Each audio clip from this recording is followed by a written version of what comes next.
इस मेले में आपको कल्चरल प्रोग्राम भी हर स्टेट के दिखाई देंगे।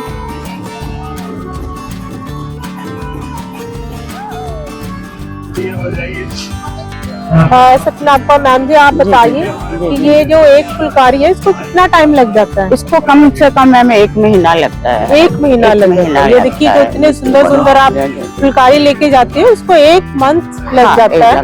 तो बहुत मेहनत है लेकिन अच्छी है। तो अगर आप ऐसे मेले में आते हो तो इसको खरीदना अच्छा लगता है। इन्हें देखिए और इनको देख के मुझे अपना नानी हाउस याद आ गया, क्योंकि हम जब छोटे छोटे थे तो वहाँ इस तरह हमें मिलता था खाना। इस मेले में कल्चरल शो भी होते हैं। ये देखिए इस साइड स्टेज लगी हुई है, हम आपको दिखा रहे हैं। ये सुबह के प्रोग्राम है, रात को भी शो होते हैं यहाँ पर। स्टार्टिंग में ही आपको स्कल्पचर देखने को मिलेंगे मार्बल के। बहुत अच्छी पियानो बनाई हुई है। बटन्स देखिए बिल्कुल रियल लग रहे हैं। ये आगे भी बनाए हुए हैं।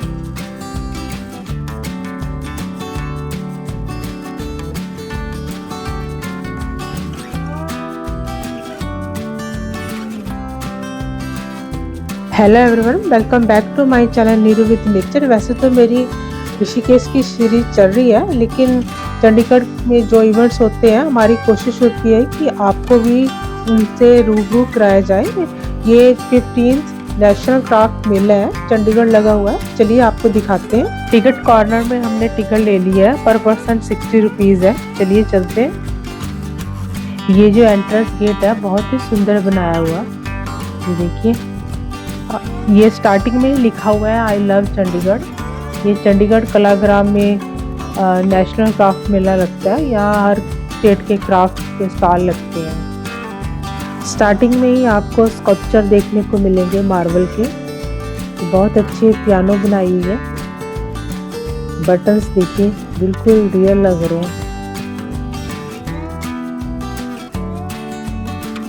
ये आगे भी बनाए हुए हैं।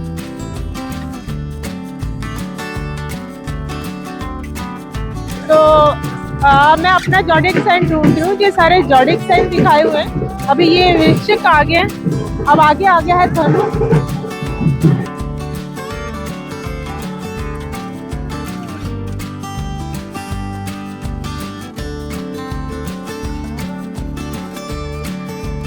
ये जो मेला है नेशनल क्राफ्ट मेला है। हर स्टेट के यहाँ पर आते हैं और अपने अपने स्टॉल लगाते हैं। ये देखिए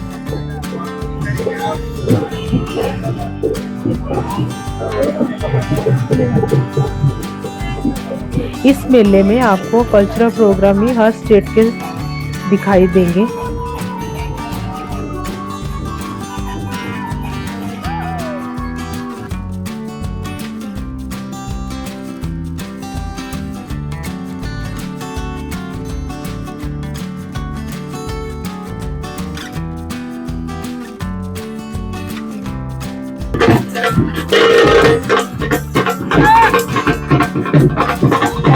ये देखिए इस सेट में बना रहे हैं। हमने आपको कार्निवाल में भी वर्कशॉप दिखाई थी, पेंटिंग वर्कशॉप। ये देखिए यहाँ पर भी लगी हुई है।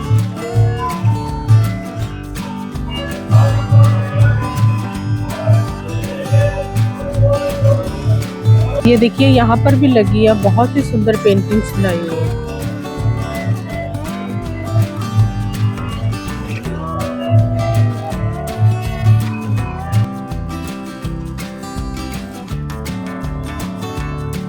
हस्बैंड ने मुझे कैमरा पकड़ा दिया और अपने फ्रेंड के पास बैठ गए हैं। ये बहुत अच्छी पोट्री बना रहे हैं, ये डिस्कशन कर रहे हैं, बहुत अच्छी बन रही है।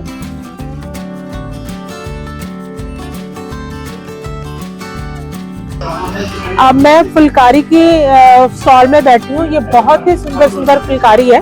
ये मैडम सतनाम जी की भी स्टॉल है। तो बहुत मेहनत होती है। जैसे आप इतने सुंदर सुंदर ये फुलकारी देख रहे हैं, उस साइड हम आपको दिखा रहे हैं। ये देखिए वो मेहनत कर रहे हैं। कर दे रहो करके फ्रेम ऐदा करो सामने अपना, ओमा फ्रेम करो सामने।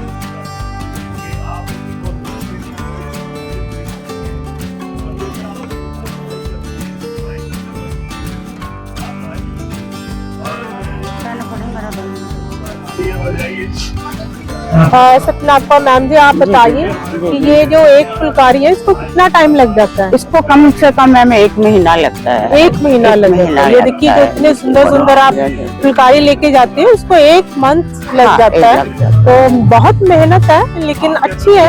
तो अगर आप ऐसे मेले में आते हो तो इसको खरीदना अच्छा लगता है, तो आप ये आइए और इसको लेके जाइए, क्योंकि ये पंजाबी कल्चर है हमारा, तो ये बहुत ही सुंदर लगता है। ये जैसे फंक्शन वगैरह होता है वहाँ पर भी लगते हैं। तो आपका वैसे मेन कहाँ पर है मैम? मैम हम लोग पटियाला, जिला पटियाला समाना मंडी तो है ਅਸੀਂ। अच्छा जी। और मैं 30 साल तो ये काम करती आ रही हूँ। अच्छा 30 साल से आप ये काम कर रहे हैं? हाँ, डिजाइनिंग मैं करती हूँ। आगे अपना सेल्फ हेल्प ग्रुप दी लेडीज है और बाकी पिंडा दी लेडीज है जेडे मेरी पूरी फैमिली काम करती है। ये मेरी वोटियां ही हैं तीनों। हाँ जी। अच्छा, ये आपकी बहू है? तीनों बहू है, फर्स्ट सेकंड थर्ड तीनों। इनको विरासत दी है मैंने, आगे बढ़ा सके यानी कि इसको, क्योंकि ये कला जो है हैंड एम्ब्रॉयडरी की अब कम होती जा रही है, क्योंकि लोगों को काम करना जो है मुश्किल लगता है, हाथ का काम होता है ये सुई धागे से, है ना। और ये फुलकारी जो हमारी ट्रेडिशनल इसी करके हुई, जो पहले समय में इतना पैसा नहीं होता थिया। कारी का मतलब है कि इसके ऊपर जो डिजाइनिंग की, हाँ जी हाँ जी, फुल तो कारी बनी, कारी तो फुलकारी बनी है यानी कि। और ये पंजाब की विरासत है और ये हमारी जान है यानी कि हैंड एम्ब्रॉयडरी जो अपनी पंजाबियों की पहचान है, पूरे हिंदुस्तान की है, लेकिन पंजाब की फुलकारी जो है पहचान है। ये पुराना डिजाइन है, हमने इसको तैयार किया हुआ है। ये बहुत ही सुंदर खद्दर के ऊपर हम लोग इसको तैयार करते हैं। ये खद्दर का कपड़ा है, ये खद्दर का, इसके ऊपर डेमो होती है और इससे हैवी से हैवी कई लोग ऑर्डर पे बनवाते हैं और मैं तैयार करवाती हूँ। आगे का अपना मेंबर सारे काम करते हैं और फैमिली भी मेरी पूरी काम करती है। थैंक यू मैम, आपने वेलकम वेलकम। चलिए अब हम पंजाबी विरसा कॉर्नर में आ गए हैं, हम आपको पंजाब का कल्चर दिखाएंगे। ये एंट्रेंस में ही इन्होंने ये गड्ढा लगाया हुआ है, इसको डेकोरेट किया हुआ है। ये बर्तन लगाए हुए हैं एंट्रेंस में ही, ये पुराना दिखाया हुआ है बर्तन, कैसे ये जो पीतल के हुआ करते थे, ये देखिए।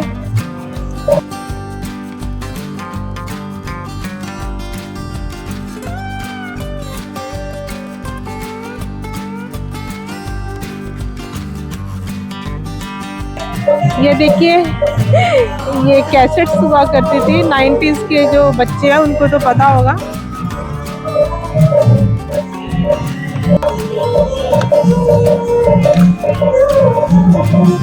ये देखिए पहले लैंडलाइन हुआ करते थे इस तरह, जब फोन आया करता था तो भागते थे कि किसका फोन आ गया, लेकिन आजकल तो कोई जरूरत ही नहीं, आज तो छोटे छोटे मोबाइल पॉकेट में लेके बैठे हैं। ये पंजाबी घर के लुक बताई हुई है कि इस तरह घर हुआ करते थे, बाहर इस तरह ये डेकोरेट करते थे चुन्नियों के साथ, प्रांतियों के साथ, और ये जो छोटी छोटी पंखियां लगाई हुई हैं। इन्हें देखिए और इनको देख के मुझे अपना नानी हाउस याद आ गया, क्योंकि हम जब छोटे छोटे थे तो वहाँ इस तरह हमें मिलता था खाना।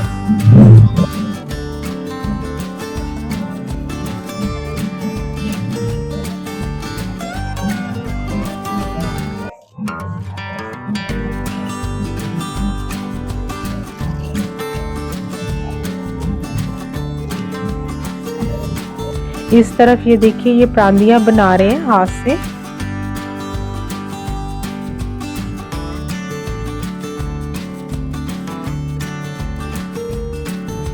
ये देखिए गांव में जैसे चरखा काटते हैं, तो यहाँ पे दिखाया हुआ है कि इस तरह चरखा काटते हैं गांव में।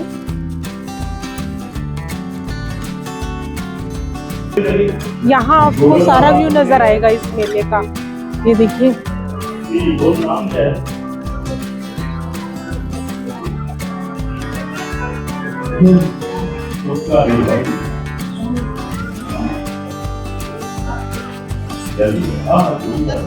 अब हम मार्बल के स्टॉल में आ गए हैं। ये देखिए आगे स्टैचू बनाए हुए हैं, ये शेर बनाया हुआ है, ये काफी कॉस्टली होते हैं। ये भी इस साइड भी देखिए।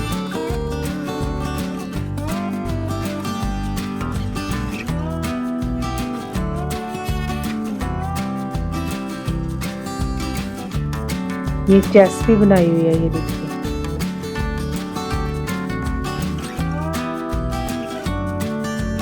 वाह, बहुत सुंदर लग रही है। हम उस स्टॉल में आ गए हैं, ये विनय शर्मा जी का स्टॉल है। तो ये यहाँ पर पुरानी चीजें रखी हुई है। विनय शर्मा जी, आपकी कलेक्शन बहुत अच्छी है, तो आप हमें बताइए ये कलेक्शन के बारे में।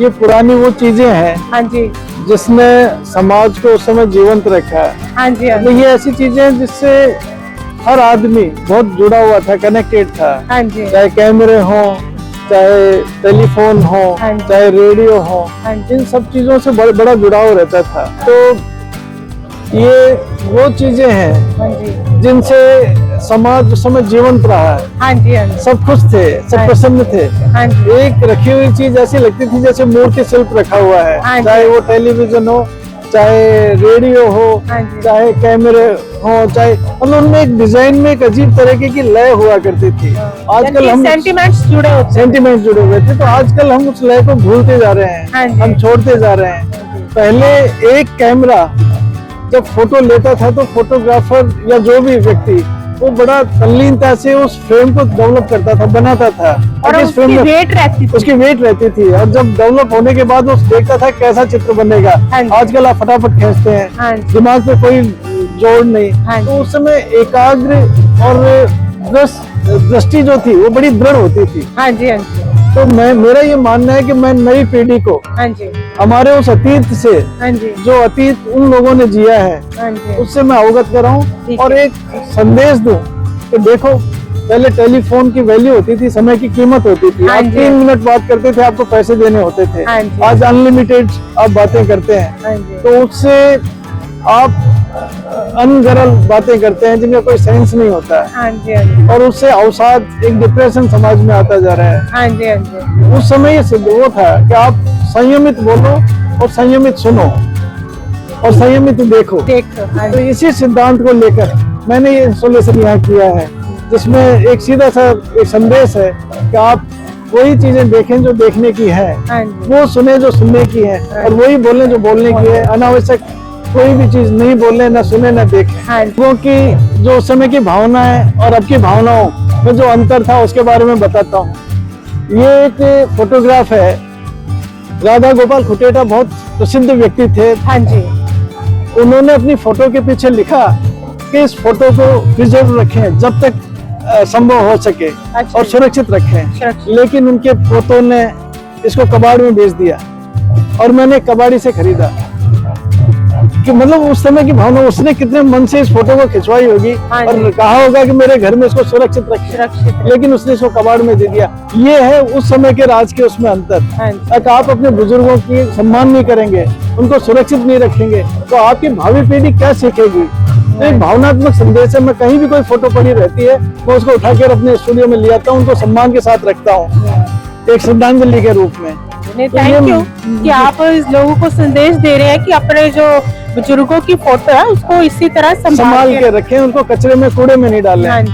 और ये फिर आशीर्वाद देंगी आपको। अगर आपके घर में रखी हुई है तो कहीं न कहीं से आपको प्रेरित करेगी, प्रेरणा देगी, आपको आशीर्वाद देगी, आपके सफल भविष्य के लिए ये आपको संदेश देगी। तो मेरा ये संदेश है। और ये सारी चीजें, तमाम जितने भी फोटोग्राफ्स हैं, ये सब फोटोग्राफ्स उन्हीं लोगों के हैं जिन्होंने समाज को उस समय बहुत कुछ दिया है।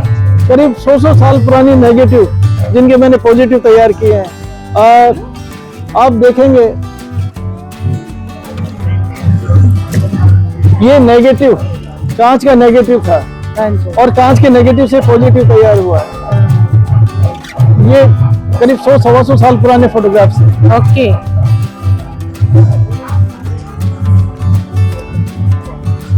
ये सारे फोटोग्राफ्स सन 74 से पहले के हैं, और लोगों ने इनको सबको फेंक दिया। ये इस साइड भी दिखा दो। हाँ जी, ये कैमरा है, ये फुल प्लेट कैमरा है, और ग्लास की नेगेटिव में लगा करती थी इसमें, हाँ जी, और वो नेगेटिव इस तरह की होती थी।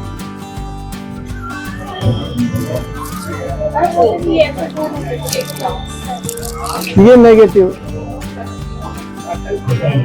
ये ग्लास की नेगेटिव उस समय वो थी, ये इस कैमरे में पीछे लगती थी और ये एक्सपोज यहाँ से होता था।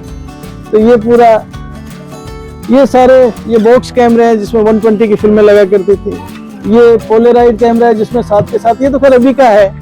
ये तो वैसे ये सारी चीजें, तमाम चीजें। फिर ये टेलीफोन है, ये टेलीफोन बूथ है जो हर चौराहे पर वहाँ लगा, देखिए ये टेलीफोन लगा रहता बूथ है। था। ये ओरिजिनल बूथ है और अंदर इसमें जाके फोन किया करते थे, जो भी अपनी बातें थी और लिमिटेड बातें करते थे। हाँ जी। ये टेलीफोन मैं पोलैंड से लेके आया, ये नाजी सेनाओं ने उस समय उपयोग किया होगा, हिटलर के टाइम पर, सेकेंड वर्ल्ड वॉर में ये यूज किया हुआ टेलीफोन है। ये करीब 5 किलो वजन है इस टेलीफोन का। ओके। और ये कोर्डलेस था उस समय का, ये कोर्डलेस फोन था, इसको उठा के और फिर क्योंकि पोलैंड, इसके चक्कर में तो मैं मेरे कपड़े 5 किलो कपड़े एयरपोर्ट पे छोड़ के आया।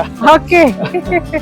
पर ये जो आप लेके आए ये बहुत कीमती चीज है। ये कीमती चीज है, ये एक इतिहास है। हाँ जी। इतिहास है ये यहाँ के बच्चों को बताने के लिए हाँ जी, कि किस तरह लोग बाग उस समय भी हाँ जी। एक डेडिकेशन लोगों में था। हाँ जी। एक उद्देश्य के साथ चलते थे। हाँ जी। पुराने कैमरे, बॉक्स कैमरे ये जो होते थे ना, ये इंस्टेंट उसी समय फोटो तैयार हो जाती थी, अंदर ही डेवलप करते थे, वो ऊपर से देखते थे, अंदर डेवलप करते थे। हाँ। ये बाइस्कोप, इसके बारे में तो आपने सुना होगा। गांव में लोग बाग मनोरंजन का जो मुख्य साधन था उस समय, एक साइकिल पर एक डिब्बा लेके आता था और उस स्टैंड पे लगा के, और इसमें फिर गाने बजते रहते थे। और तो ये बाइस्कोप है। तो ये सारी चीजें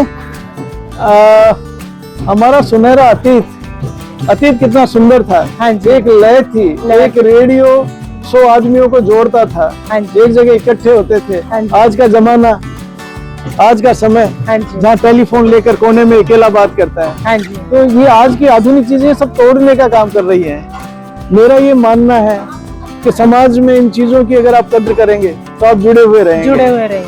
नहीं तो एक घर में एक आदमी रहता है, एक परिवार रहता है, और उस समय एक घर में 100 लोग रहते थे और सब इन चीजों को उपयोग में लेते थे। तो मेरा ये मानना है, बस इसीलिए मैंने ये सारी चीजें मैं पब्लिक प्लेस पे दिखाता हूँ, लोगों से कहता हूँ कि हमारे उस अतीत को मत भूलो, उस लय को पकड़ो और उसके साथ काम करो, उसके साथ आगे बढ़ो। मैं पेपरमैन, मैं लोगों के सामने जाता हूँ, लेखनी हमारे हाथ से छूट गई है, टेलीफोन नंबर हमें याद नहीं रहते, हमें अपने परिवार के नंबर याद नहीं रहते, मेमोरी हम खोते जा रहे हैं, कहाँ जा रहे हैं हम लोग।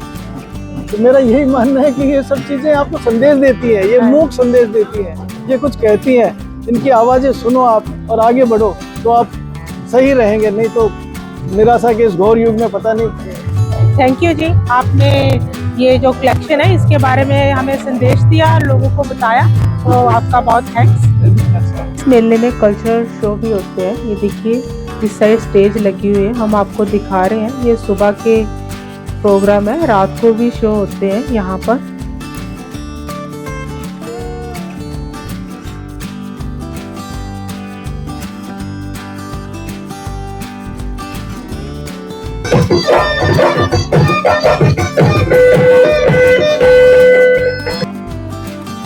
ये देखिए इस मेले के बीचों बीच ये करतब दिखा रहे हैं। ये पहले ऐसे करतब होते थे, आजकल तो नहीं होते, लेकिन ये मेले में दिखाई देते हैं। तो ये देखिए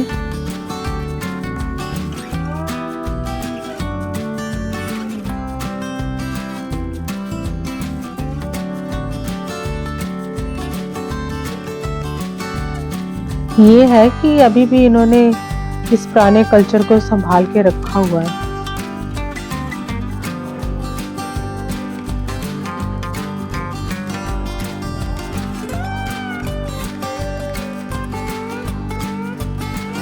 इस मेले में फूड कॉर्नर भी है। ये सबसे पहले ये देखिए हमें ये नई चीज़ दिखाई दी, ये फ्रूट आइसक्रीम बना रहे हैं, बहुत ही अलग सी टेक्निक है। ये देखिए इस मेले के फूड कॉर्नर में सबसे जो फेमस है ये जलेबी है, जो देसी घी से बनती है। एक ही काफ़ी है खाने के लिए।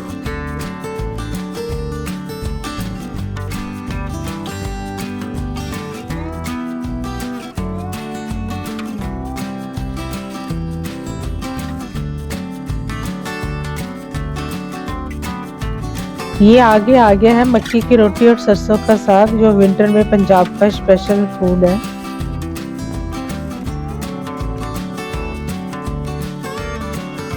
चलिए कुल्हड़ वाली चाय पीते हैं। इस मेले की सबसे बड़ी खासियत ये है कि एक ही जगह पर आपको हर स्टेट का कल्चर देखने को मिलेगा। जैसे डांस है, स्टॉल लगे हुए हैं और फूड कॉर्नर है। फूड कॉर्नर में आप हर स्टेट का जो फूड है टेस्ट कर सकते हो।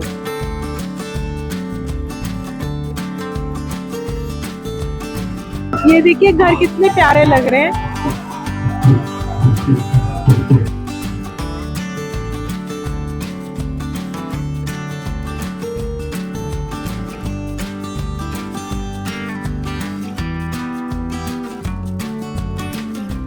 इसी ब्यूटीफुल क्राफ्ट मेले के साथ आज का मैं ब्लॉग एंड करती हूँ।